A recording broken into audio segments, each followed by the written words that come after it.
प्रकल्पाकडे आता सगळ्यांच्याच नजरा लागल्यात। पुढची बातमी पाहूया। जबरदस्तीने धर्मांतर करणाऱ्या आता 7 वर्षांची कैद आणि 5 लाखांचा दंड होणार आहे। धर्मांतर विरोधी कायद्याच्या प्रस्तावाला राज्य मंत्रिमंडळाने मंजुरी दिली आहे।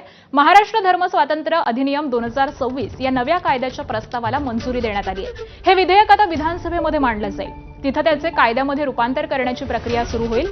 दोन्ही सभागृहांची मंजुरी मिळाल्यानंतर विधेयक राष्ट्रपतींकडे मान्यतेसाठी पाठवले जाईल। राष्ट्रपतींची मंजुरी मिळाल्यानंतर हा कायदा राज्यामध्ये लागू होणार। विधेयकानुसार सक्तीने कोणी कोणाचं धर्मांतर केलं तर त्याला अटक होईल। राज्यामध्ये जबरदस्तीने किंवा आमिष दाखवून केलं जाणारं धर्मांतर हे रोखण्यासाठी हा कायदा आणला जाणार असल्याची सरकारची भूमिका आहे। आणि या संदर्भातील कायद्याचा अभ्यास करण्यासाठी आणि कायदेशीर बाबींचा अभ्यास करून कायद्याचा मसुदा तयार करण्यासाठी राज्य सरकारने विशेष समितीही स्थापन केलेली होती। आज महाराष्ट्रामध्ये एक सक्षम धर्मांतर विरोधी कायदा हा कॅबिनेटमध्ये पास झालेला आहे।